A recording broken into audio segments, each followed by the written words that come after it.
লাল রঙের সাথে ভালোবাসার মিশ্রণের একটি পুরনো ইতিহাস আছে। লাল রং বহু শতাব্দী ধরে ভালোবাসার প্রতীক।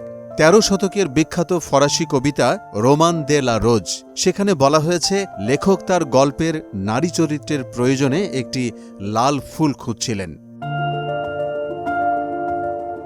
লাল হৃদয়ের সঙ্গে যুক্ত প্রেম, ভালোবাসা, স্নেহ এবং আবেগকে কেন্দ্র করে একটি রং, একটি সাহসী এবং আত্মবিশ্বাসী রং যা উত্তেজনা এবং শক্তির অনুভূতিকে অনুপ্রাণিত করে।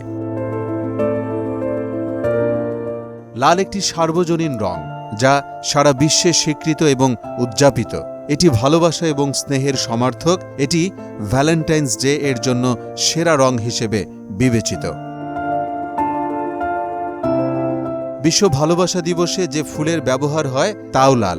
লাল গোলাপের ব্যবহার এই দিনে সবচেয়ে বেশি। প্রিয়জনকে লাল গোলাপ দিয়েই প্রেমের প্রস্তাব দেয়া হয় কিংবা দিতে হয়। লাল ফুল ছাড়া যেন প্রেম নিবেদন হবে না, হয় না, হয়নি।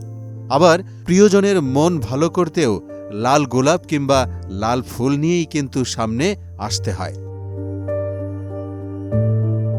কোনো উৎসবেও সবাই লাল রঙের পোশাক পরেন, এমনকি সাজসজ্জাতেও ব্যবহৃত হয় লাল রং, কেবলই লাল রং।